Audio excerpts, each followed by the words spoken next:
Christmas, 1968, when man first cut the silver cord of Earth's gravity to orbit the moon.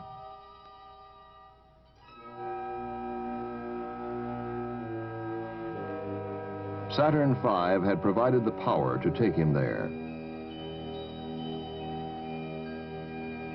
The command and service modules had sustained him. But man cannot begin his mastery of the moon until he can land on its inhospitable surface and take off again. To do this, he needs the third basic piece of hardware, the Lunar Module. The Lunar Module is a new concept designed exclusively for use in the vacuum of space. A two-man taxi used as a shuttle between the lunar surface and the orbiting command module.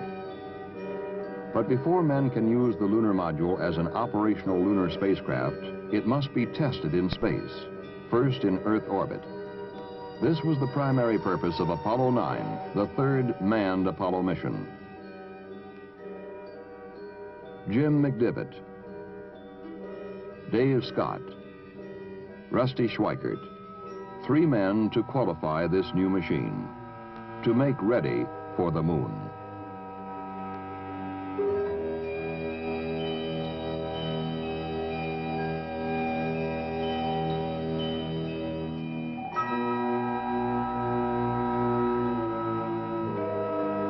This was the most complex system ever sent into space. First, the Saturn V, 7.5 million pounds of thrust from its first stage alone, over 3 million working parts. Then the Lunar Module, well over 1 million parts. And the command and service modules, over 2 million parts. 35 seconds in counting. March 3rd, 1969, the countdown for the launch of Apollo 9 was underway. Each piece checked out before launch. Computer monitors, 20 seconds. Guidance release, 15, 14, 13, 12, 11, 10, 9. We have ignition sequence start. 6, 5, 4, 3, 2, 1, 0. All engines running. Commit. Liftoff. We have liftoff at 11 a.m. Eastern Standard Time.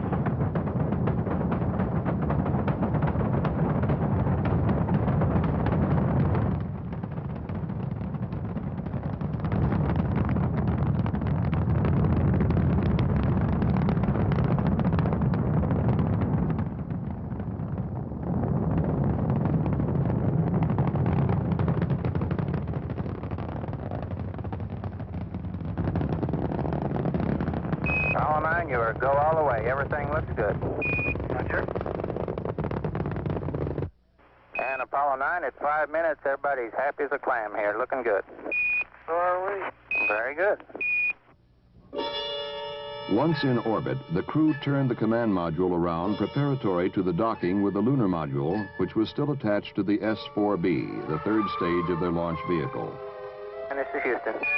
Roger, it's out there, and we're turned around and proceeding with the station keeping and docking. Oh, tremendous, Apollo 9. Thank you.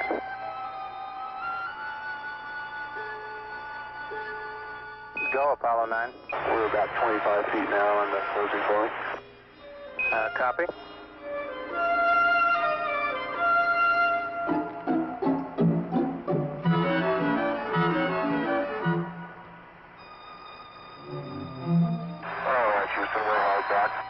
Apollo 9, understand hard dock. Good show. The next maneuver, to activate the springs which would eject the Lunar Module command module configuration from the S-4B. Apollo 9, you are go for ejection. Roger, go for ejection. Houston, Apollo 9. We've had a successful ejection, and we're presently separating very slowly from the S-4B. We've got them in sight out all the windows. Oh, sounds beautiful.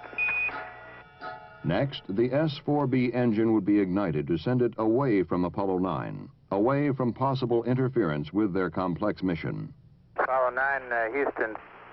Looks like we're going to be right down his tailpipe. No ignition on the S-4B. It's on the way. It's just like a bright star disappearing in the distance. For the rest of the first and second days, Apollo 9 would fly in this configuration.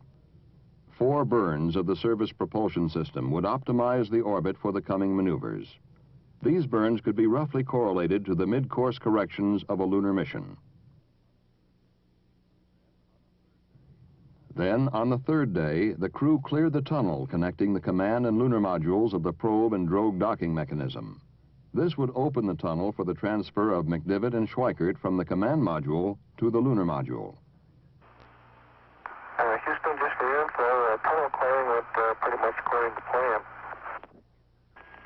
Apollo 9, Houston's reading you loud and clear. All right, Roger, I know a little piece of info for you. The drogue looks as good as new. Roger, Apollo 9. With 2 spacecraft now in operation, new code names were introduced. The cone-shaped command module known as Gumdrop, the insect-like lunar module called Spider. Throughout the day, McDivit and Scweickart would test every system of the lunar module.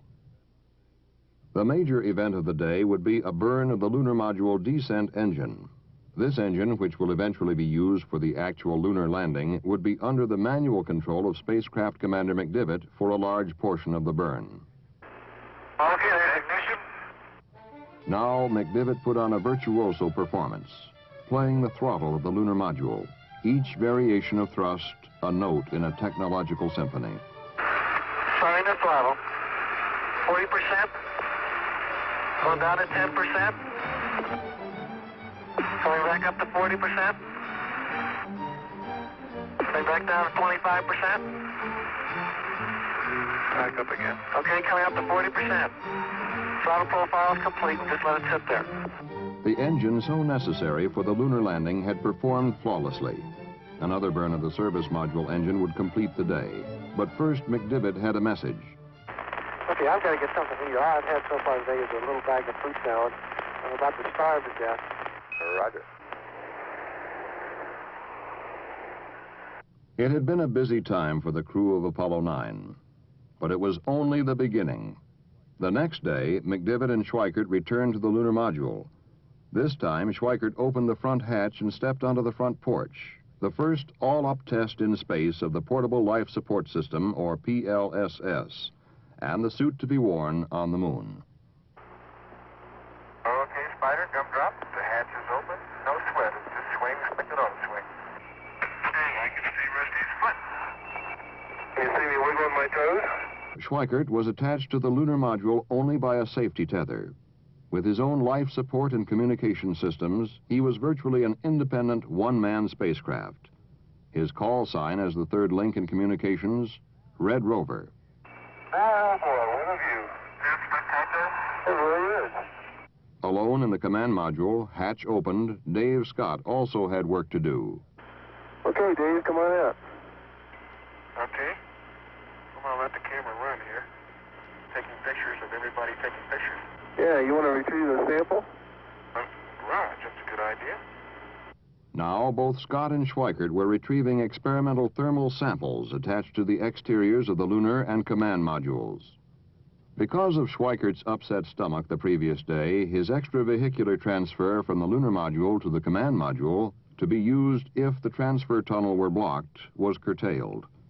But the remaining EVA, which lasted for 37 minutes, demonstrated not only that an extravehicular transfer was possible, but gave a good workout to the spacesuit and life support system that will later be worn when exploring the surface of the moon.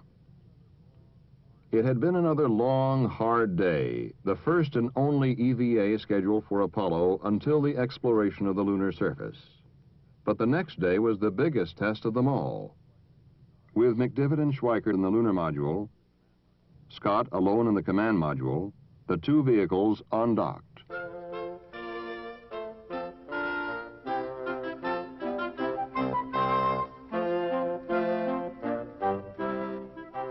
Looking more an abstraction than a machine, the lunar module danced an inverted pirouette before its lone partner in space.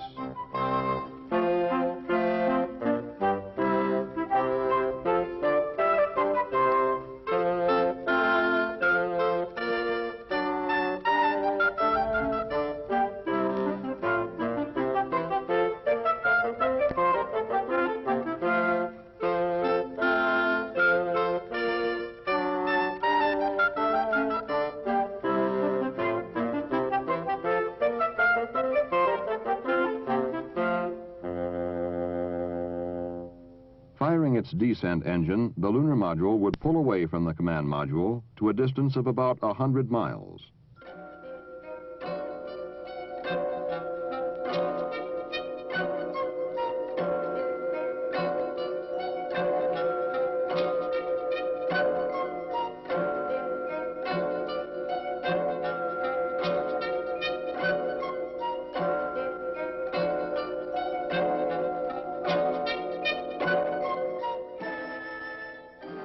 Now, with the support of Mission Control, McDivit and Scweickart would locate Scott alone in the command module and perform the critical rendezvous maneuvers, each burn representing a firing that would one day take men from the surface of the moon to the spacecraft, which would take them home again. 20 seconds. We have ignition. Burn looks good.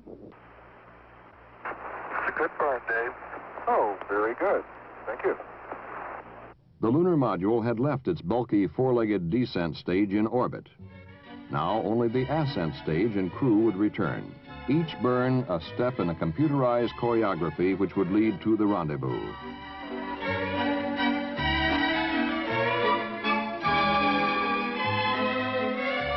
I see you out there coming in the sunlight. Great.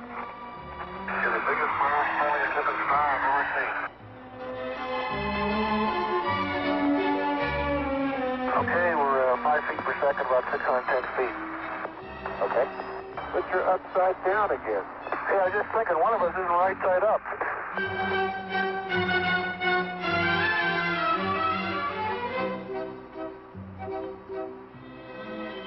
Okay, I have us about 370 feet. Okay, looks closer than that. Get done or so? How does that sports car handle, Jim? Pretty nice. In order to dock, McDivit needed to use a sighting device on the lunar module docking window. However, the brilliance of the sunlight made using the sight difficult. Alone in the command module, Scott helped talk McDivit in. Well, you're coming fine. Just keep coming easy like that. It's going to go forward to your right a little bit, relative to your body. Well, it's translation, but I can't tell what my attitude is, Dave. If I don't see it, well, there it is, there. Now you're coming in. Keep it coming. You're almost there. You're about there. I have capture. Very good. Okay. Why don't you take a break for a while? Man, when I take a break, I'm going to bed for 3 days. It had been a full 5 days, but the lunar module had checked out beyond expectations. In all aspects, it seemed ready for the moon. Now it was time to jettison the ascent stage of the lunar module to free the command module for the remainder of the mission. When a safe clearance had been established, the final test, the ascent engine of the lunar module was ignited to burn until its propellant ran out. The crew of Apollo 9 watched as their lunar module, now crewless, arced away from them. Well, it's really moving out. I hope I didn't forget anything on board it. He's sure a long ways away. For the last 5 days, the flight of Apollo 9 settled into a routine of picture-taking and observations, with an occasional burn to refine the orbit. But this routine was a look into the future, a future when manned orbiting space stations, operating in concert with unmanned scientific satellites, could examine the Earth from this vantage point. When cameras such as those on Apollo 9 will take multiple spectrum photographs from visible light through the infrared, locating hitherto untapped geological and biological resources. And perhaps even more important, when man can look at his world with a new perspective, quantitatively and qualitatively observe the results of his actions on the face of his world. For with the power man controls, he can change the nature of his planet. He can no longer think of unrelated occurrences. He must realize that he exists within the structure of Earth's planetary ecological system. He can observe with this new technology the results of his interaction with his environment. Water pollution on the coast of the United States. Air pollution of a major city. The results of damming a river, of irrigating a desert. But Apollo 9 was not an orbiting laboratory. It was the third manned mission of Apollo, and it was time to come down. The prime recovery area had been shifted several hundred miles because of weather conditions in the original recovery zone. With the appropriate changes made to its flight path, Apollo 9 made its final descent into the atmosphere. The crew took these pictures of the re-entry and opening of the parachutes.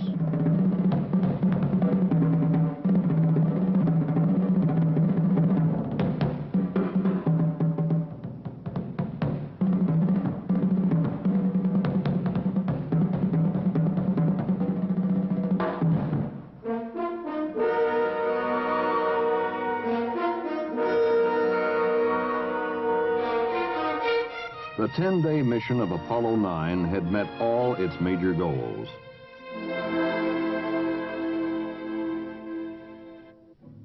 The ability to work and make a contingency transfer in the spacesuit and the PLSS had been proven.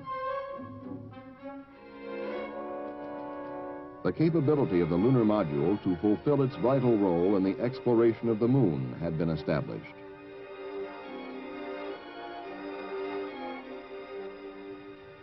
The flight of Apollo 9 showed that we are indeed ready for the next step in meeting what may be the most significant challenge of our time, the conquest of the moon.